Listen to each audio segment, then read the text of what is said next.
По ковид, светот повторно со внимание следи нов вирусен кластер што отвора сериозни прашања. Хантавирус на крузер, заразени патници од повеќе држави, карантини, здравствени проверки и страф од можен пренос меѓу луѓе. Колку е опасен вирусот? Дали навистина може да се пренесува од човек на човек?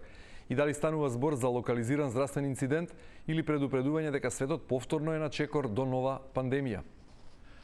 Да си кажеме за опасниот хантавирус и за здравствените протоколи на крузерите. Дали опасноста е само таму или е веќе расширена? Со професор доктор Никола Пановски, микробиолог, и Зоран Кочовски, собственик на агенција која организира крузерски патувања. Добре дојдовте во студиото на Телма. Професоре, дали светот е пред нова пандемија или хантавирусот повеќе е своевиден тест за здравствените системи во светот по ковидот? Па ни едно ни друго, мислам. За мене е интересно како случај, бидејќи се јавува на брод, инаку болеста постои, се смета со векови оваа болест, така да ништо не е ново. Овој вирус е пронеден 76-та година изолиран. Името го носи по една голема епидемија во корејските војни 50-55 година, според реката Хантам, која се наоѓа во Кореја. Значи имало илјадници болни. И секојдневно се тие случаи. Меѓутоа, овие се интересни случаи. Јас да им кажам на граѓаните што се случува, ќе кажам еден пример. Пред 20 години едно девојче во Соединените американски држави, како аналогија, беше на миса во недела и на одење најде еден болен лилјак. Го зема во раце, тој ја гребна и детето се разболе после неколку недели од беснило. Целиот свет пишуваше за тој случај. Отворив да видам колку има болни од беснило и видов дека 50 и нешто илјади луѓе во Индија, деца исклучиво умираат од беснило, што би дошло околу 1000 неделно. Значи имате 1000 деца во Индија што умираат, меѓутоа целиот свет се интересираше за девојчево, дали ќе преживее, и многу напор се направи да она биде едно од ретките што преживуваат од ова скоро 100% смртна болест. Тоа е слично е и ова сега. Значи имате случаи по рурални средини, во Азија умираат, односно болуваат десетици илјади, во Европа 1800 регистрирани, а од овој тип на вирусот во Аргентина 110, односно во Јужна Америка 230 минатата година со 50 на смртни случаи. Значи имаме 50 смртни случаи за кои појма немаме секоја година, само таму, или неколку илјадници во последните 20 години, и нас сега не интересира овие на бродот. Да спомнам дека ние како Балканот сме ендемско подрачје за хантам вирус, значи ендемско подрачје, 30 од која се имаме лабораториско следење на вирусот, имаме 30 на случаи и 3 мртви во Македонија, инаку дури има и... За кој период зборувате?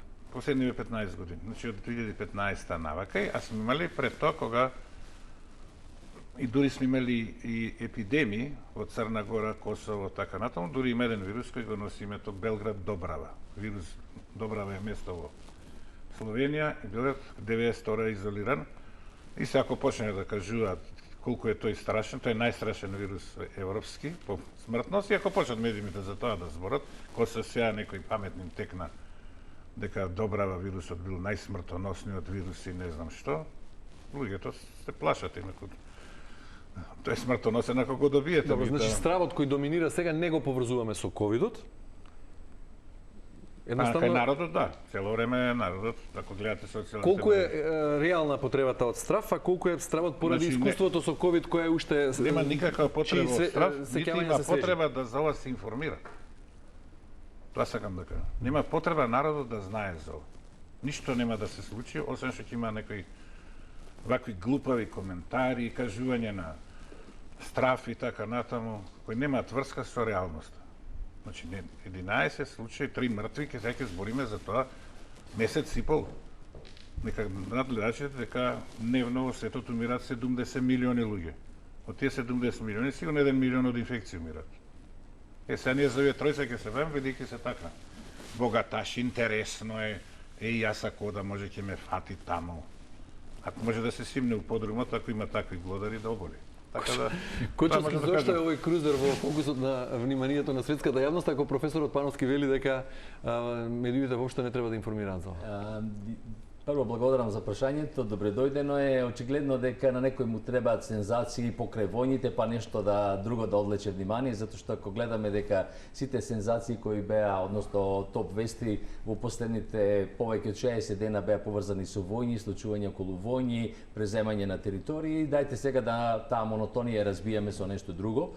Предпоставувам дека медиумите се малку сензитивни, имајќи во предвид дека вирусот кој го имавме како пандемија претходно, односно ковидот, започна со изолација на еден брод во Јапонија, тоа беше компанијата Princess Cruises, Diamond Princess. Јас на тој брод бев гостин минатата година, повторно во Јапонија, се чувствував апсолутно безбеден во крстарењето, така да предпоставувам дека и тоа што професорот го кажа и тоа што го читаме е реалноста дека е само заради некоја одлекување од моменталната светска ситуација и случувањата кои не обкружуваат или не оптеретуваат и да се зборува за нешто пред туристичката сезона, можеби да се насочат некаде некои групи на туристи во зони кои не се атрактивни во момент.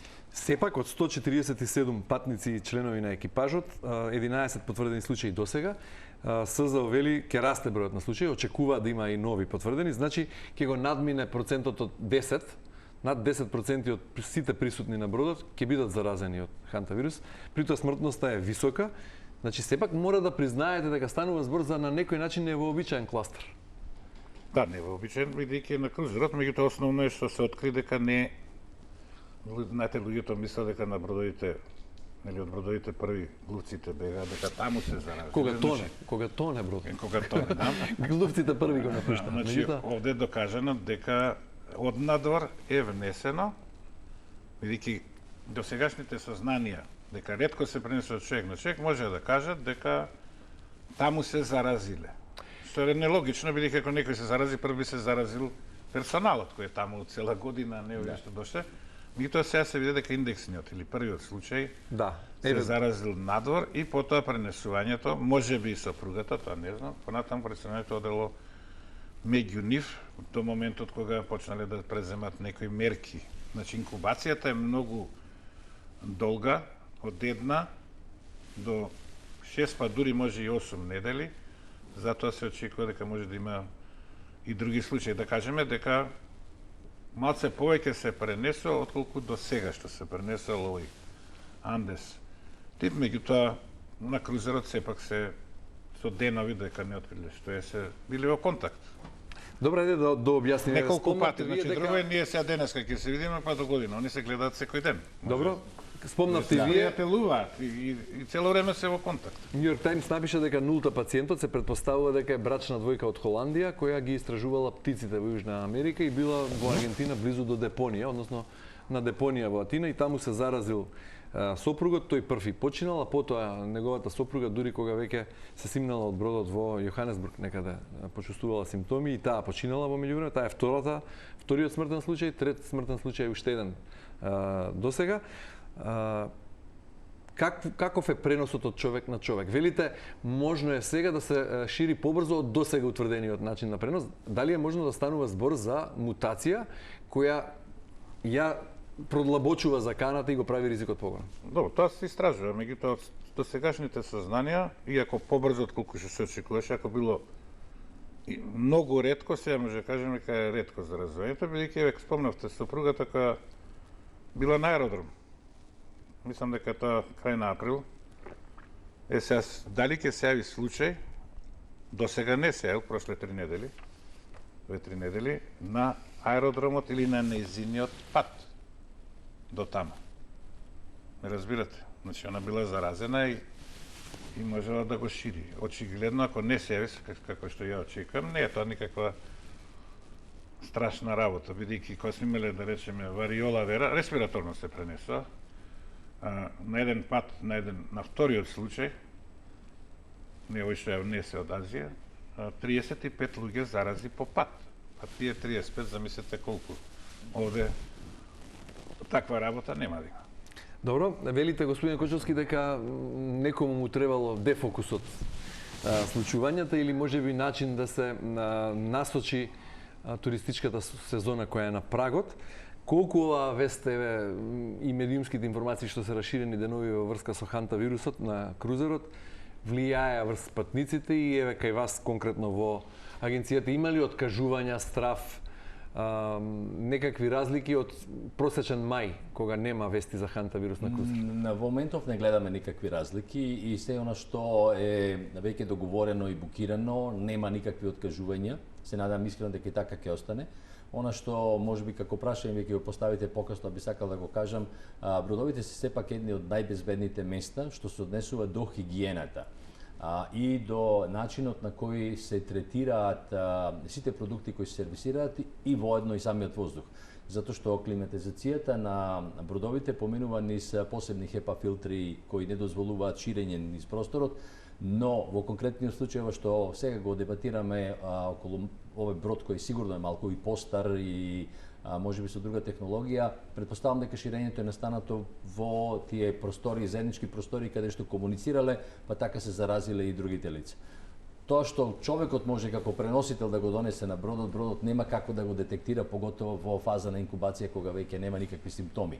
А иначе на сите бродови имате термални камери. Кога вие влегувате и вас ве скенира, значи ве скенира телесната температура, ако вашата телесна температура е над одреден просек, вие ќе бидете веднаш изолирани, ќе бидете поканети во медицинскиот центар кој се најдува на бродот и ќе бидете под присмотра, односно Добро, претпоставувам дека здравствените и безбедносните протоколи на бродовите се особено зајакнети по пандемијата со ковид. Многу.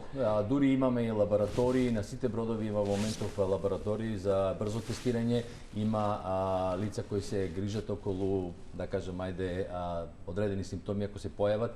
Колкав медицински тим го обслужува крузер од овој калибар каков што е овој сега, што е актуелен? Актуелниот, претпоставам дека сте двајца доктори, најмалку 4 до 5 медицински сестри и претпоставка е дека има можеби некои техничари кои помагаат околу нивното функционирање. На големите бродови имате тимови по 20-25 лица кои работат во Medical Department, од кои во зависност од бројот на гостите се утврдува дека на секој 1000 гости треба да имате двајца доктори. Што значи ако крузерот има 4000, имате 8 доктори специјалисти, имате 16 до 18 медицински персонал, имате техничари. Имате комплетно оделение опремено да прими до 50 луѓе во идеални услови за хоспитализација. Ако се вака високи стандардите, професоре, зошто не реагирале порано лекарите, не претпоставиле кога ги почувствувал првиот патник симптомите и кога веројатно го прашале, станува збор за научник кој истражувал птици, од каде дошол, каде се качил, не се посомневале во некаков опасен вирус да го изолираат порано? Бидејќи по 6 дена починал, значи он кој влегол, може немал температура, може немале термални камери, ја не знам. Меѓутоа, он уште кога влегол почнал да шири болеста. Беше друг, понатаму се било кај што ја проширил и ја проширил. После, значи, може да пройдат и 4 недели да се јави друг случај. Зависи колку близок контакт. Значи, ширењето е респираторно, со близок и долготраен контакт. Инкубацијата зависи... Каков е тој ограничен пренос од човек на човек? Па да речеме, кога кажав дека прошла низ аеродромот господјата која починала, веројатно никого нема да зарази. Така е очекувањето, бидејќи не била во контакт да седи со саати, да прави муавет, да разговара и така натаму, да секој го исфрла вирус. Предпоставам дека така ќе биде, бидејќи и многу други патници се веќе пуштени.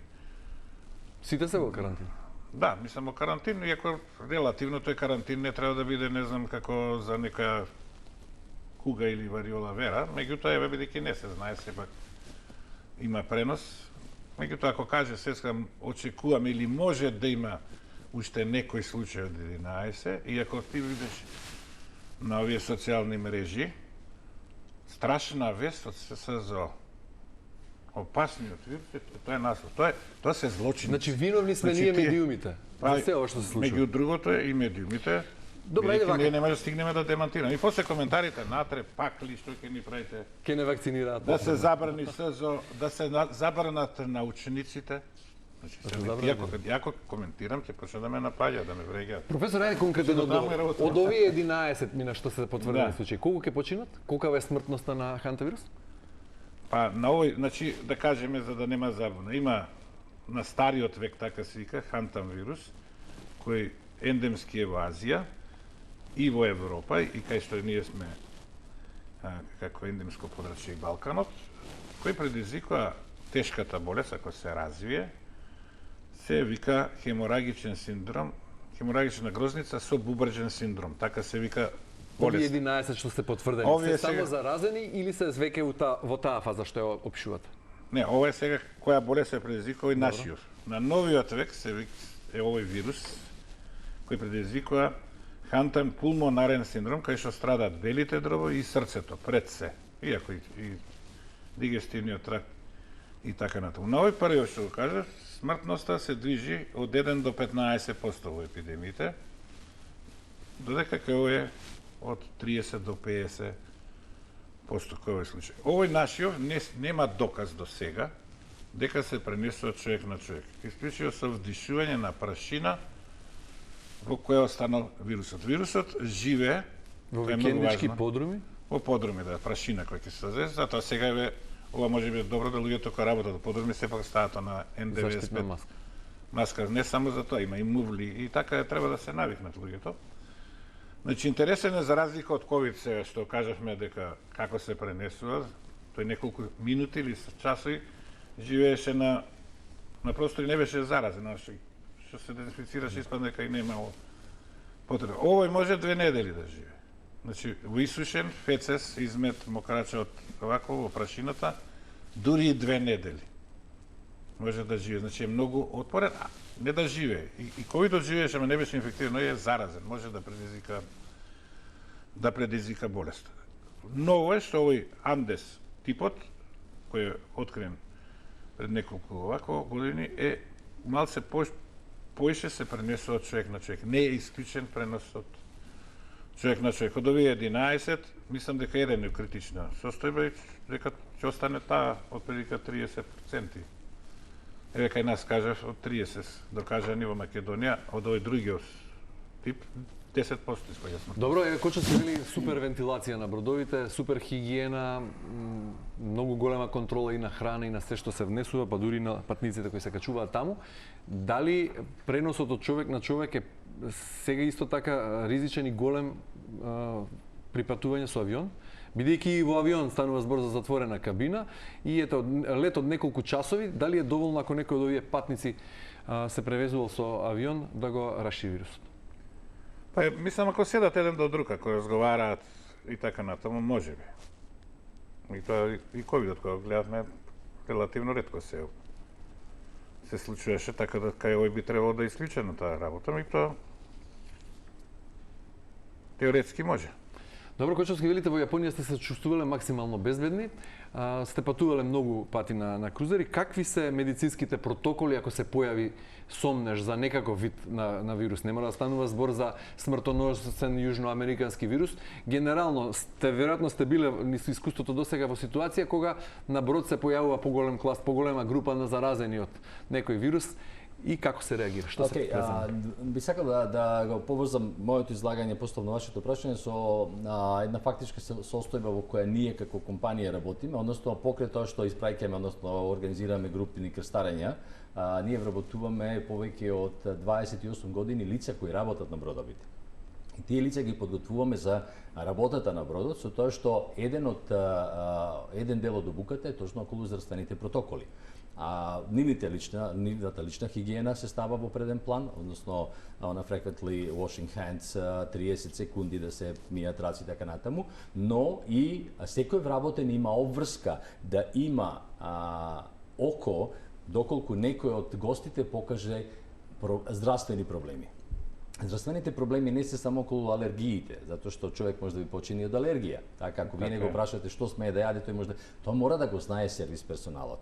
Така да, гледате до кои детали се постапува и кога се вработуваат луѓе. Сега, ако вие како вработен имате пред вас луѓе кои кашлаат, кои се потаат, кои се нервозни, кои не можат да се концентрираат или во најголем број случаеви кога имаат одредени повраќања или некој пријавил диареја затоа што влегол во собата па видел дека има одредена евиденција, прво реагира персоналот. Тој е првиот момент. Јас кажав дека на одредени точки на бродот има термални камери Кога вие поминувате, вас ве скенираат и тогаш ве повикуваат во медикал департмент и докторот разговара со вас околу вашата здравствена состојба. Значи, ова обичниот патник можеби нема да го знае за почеток дека е толку многу организирано, но верувајте дека протоколите Дали се обичниот извонредни. патник кога доаѓа кај вас во агенција воопшто прашува какви се здравствените протоколи на бродовите? Колкав медицински тим им стои на располагање? Прашуваат и ние секогаш напоменуваме, дури кај не стои во еден од документите дека доколку се чувствуваат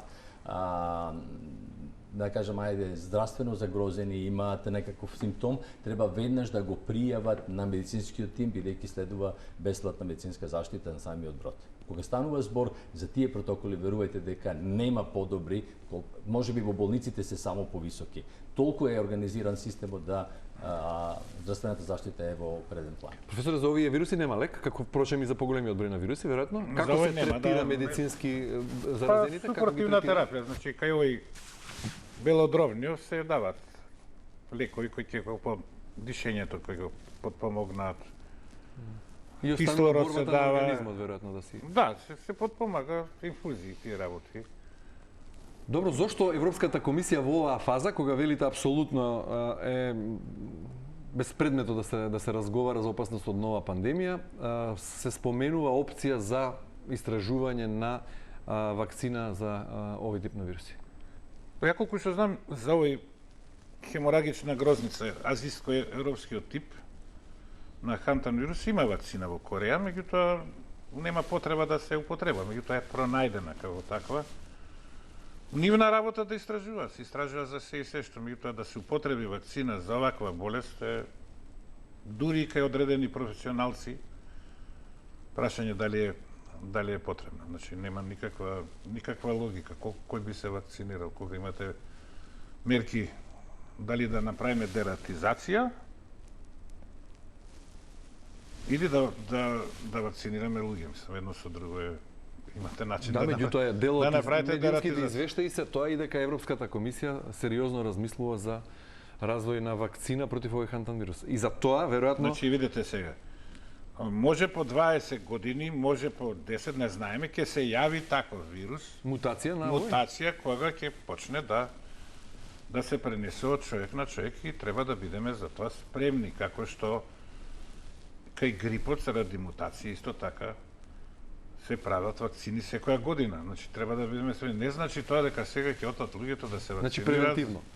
Превентивно, евентуално можеби ќе се употреби, ако не ќе стои како истражување. Имате ли Не, чувство или Значи не е ова единствено, има преку стотина болести кај што постои или се истражува вакцина за не дај Боже. се согласувате ли дека живееме во еден парадокс во време кога медицината е на највисокиот степен на развој досега, а истовремено стравот од зарази е толку голем? Тоа е парадоксално, мислам. Зошто е Особено така? кај нас, во Македонија, кај што луѓето се хранат нездраво, не се движат физички, се не умираат од срцеви болести, од хипертензија и се друго. Не се плашат од тоа секојдневието, туку се плашат од нешто на некој крузер, не знам каде, и за тоа коментираат. А секојдневно умираат од 70 луѓе што умираат дневно кај нас. 50 се од сосема други болести, осем исклучека ковидот, кога инфекцијата беше причина. Значи, многу ретко се умира од инфекција, меѓутоа тоа е стравот, кога дека се пренесува и така натаму. Може мене да ме фати, може здрав човек сепак да тоа гледаат и така натаму. Иако и кај оваа болест пред се оболуваат потешко и кај ханта вирусот, постарите со коморбидитети и така натаму. Мислам, потешко поминуваат. Да, овој вирус стаса во соседството, во Атина е донесен еден од патниците и во Црна Гора има исто еден од патниците. Кожевски, колку од патници од Македонија во просек годишно заминуваат на крузерски патувања? Имаме ли некаква статистика, некаква бројка? Вие сте специализирана, но не е единствена агенција, меѓутоа веројатно ги знаете бројките колку од вкупно од Македонија патници уживаат таков однос. Јас би рекол дека тие бројки последните 3 години се зголемија и во моментов можеме да претпоставиме дека бројката е некаде околу 5 до 7 илјади лица кои крстарат во текот на цела година. Она што би го кажал и ви кажал дека таа бројка е можеби 7% од купниот број на патници. Значи, имајте во преди дека Македонија има значаен одлив на одлив, нека биде на средства во туризмот. Имајќи во преди дека секој ден летаат по 20 авиони, тоа значи дека бројката од 1,5 милиони патувања или 2 милиони, веќе ќе се ближиме кон 2 милиони патувања, представува една форма на ризик, што вие може да се заразите и на аеродром, да кажем, ајде во Минхен, може да заразите и не знам, ајде во ресторан во Милано и да појдете со кола во мал ресторан кој што пиете кафе, така да нема ризик од самото гостување, односно да се биде гостин на брод. Веројатно токму тоа е она што ги збунува на некој начин и научниците и одговорните луѓе во Светската здравствена организација, зошто токму на овој брод и покрај така високите стандарди кои ги опишувате тука, се дозволи да се рашири вирусот така како што се рашири и е сомнежот околу некаква мутација која засега не е потврдена, меѓутоа сепак е раширено повеќе од колку што се очекувало и побрзо од колку што се очекувало. Докторот кажа од стручна гледна точка што значи самиот вирус. Јас кажувам од мојот дел на проблематиката која третираме денес дека се поврзува со првиот случај на ковидот кој се беше детектиран на друг брод, а го кажав и она, мора да се случи нешто, затоа што дали некој денес зборува за цената на горивото? Постојано. Скоро и да немаме дека некој зборува. Сега е вирусот. Утре може би ќе измислат нешто трето, така да. Добро, во овие паметни бродови и ултрамодерни бродови се прави класична дератизација? Како оди заштитата од... Морам да го објаснам тоа за гледачите. Бродот има чистење секој ден. Се вика deep cleaning, каде што се поминува низ 4 форми на да кажем, ајде чистење, тоа значи прво сите surfaces, сите површини се мијат со топла вода, со детергент, со одреден концентрат. Потоа се измиваат со топла вода, на крајот се дезинфицираат. Значи последната фаза е дезинфекција со така наречениот блич кој треба да биде 100 единици по милиграм. И на крајот се што се консумира, дали се тоа лажици, дали се вилушки, дали се чаши, поминува низ дополнителна форма на дезинфекција, тоа е топлотната. Значи сите се изложени на топол воздух кој надминува 96 степени. Така да тука не може да остане ништо здраво. Ова не може да остане никаков вирус. А второто нешто, самото чистење не е, да кажеме, само во ресторанот и не е површно во ресторанот, туку ни цел брод се чисти секој ден. Има посебни тимови кои, кога ќе заврши големата операција, што викаме, после 12 часот, од 12 часот навечер до 6 наутро, тие тимови чистат се и дезинфицираат. Професоре, голем број европски градови, балкански особено, а и Скопје за жал, па и други места во Македонија имаме сериозен проблем со сметот, со ѓубрето. Имавме и минатата година кога имаше... Да, и не поканивте оде па 7 пат. Така, и кога оние слики кои денеска можеме да ги видиме за жал, кога кипат контейнерите. Да. Минатата емисија кога зборувавме за тоа, есента се појавија и ставарци и глодари. Не знаеме каде има глодари, каде нема и не можеме да бидеме инспектори веројатно. Што треба да прават луѓето, освен спомнавте кога чистат подруми да носат заштитни маски, веројатно опасноста постои кога влегуваат во магазински простори, во подруми, на места каде што има ѓубре, близу до депонии, како да се заштитат? Значи, ова е многу важно што за бродовите да сватат не може да исклучиме инфекција. Меѓутоа, они максимална можноста да ја намалат. Најдобрите болници во светот, врвните, имаат интрахоспитални инфекции. Сепак, не постои болница што не. Така и кај бродот, тоа може да се случи. Значи, имаше случај кај што отишла у магазин некоја, не знам како, господја, зела лименка и умре од листериоза, бидејќи ставарци, не во бродот, туку кај што донел. Така, на лименката. Значи лименката, ако не е покриена со... Има урина на... Да, ако не е покриена со најлон, со се, треба... Значи, поише пати сум кажал, престанете да пиете директно од лименка. Се отвара, она одгоре влегува во течноста и се пие. Сепак да се користи чаша. Иако металот е непогодна средина за бактерии, меѓутоа сепак да се замија. Кај знаете каде била? Значи, каде е транспортирано? Народот тоа што го кажеме, нема што друго да прави. Да пријавува ако се видат глодари, да викне служба за дератизација, меѓутоа заводот за, односно сега како се вика, Центарот за здравствена заштита на Скопје и другите градови треба редовно да си прави планиран на дератизација и дивите депонии не може да се спречат да нема ставаци. Таму особено глувци, како што и овој случај се јави во дива депонија, тие треба да се отстранат. Знам дека треба 30 на милиони евра за врдариште, не знам што, меѓутоа здравјето е пред се. Значи, тоа би требало да се Добро. да се спречи. Граѓаните, не знам колку пати треба свеста да им се каже да не фрлат кај што ќе им Како што почнавме со емисијата со категорично тврдење дека Казни поише. овој вирус не е закана за човештвото сега. Кои се најголемите здравствени ризици за македонските граѓани во периодот што следи? Бидејќи ова не е, на што треба да се внимава во престојниот период? Па се разбира дека е загадувањето најголем проблем на воздухот. Односно ќе биде и пак ќе зборуваме кој ќе дојде тоа октомври, ноември. Реков физичка активност поголема и најголема закана за жал е стресот. Значи, кога ќе видиме колку луѓе се трујат, да кажем, со антидепресиви, анксиолитици и така натаму, а стресот е поврзан со сите болести, и со малигните, и со срцевите, и секако да им кажем, бидете весели ако си имаат луѓето мака и така натаму. Да им кажем, ојте на крузер. Не, може да им кажете да не се грижат околу хантавирусот. За хантан ич да не се грижат. Добро. Ни у првите 100 приоритети не треба да им биде. Добро, очекувате да се врати, да сезоната предстои да си помине во најдобар можен ред и ова со крузерот да стивне? Апсолутно да, мислам дека за недела-две до почетокот на месец јуни веќе нема да има ни информации. Може би одредени медиуми ќе се обидат повторно сензации да барат, но очекуваме дека ќе има успешна сезона и дека луѓето ќе се релаксираат, ќе го редуцираат стресот преку патувања и да го живееме животот позитивно. Зоран Кочовски, Никола Пановски, благодарам многу за гостувањето во денешното издание, да си кажем. Благодарам. Вам, почитувани, благодарам за вниманието. Останете на Телма, имајте убав ден.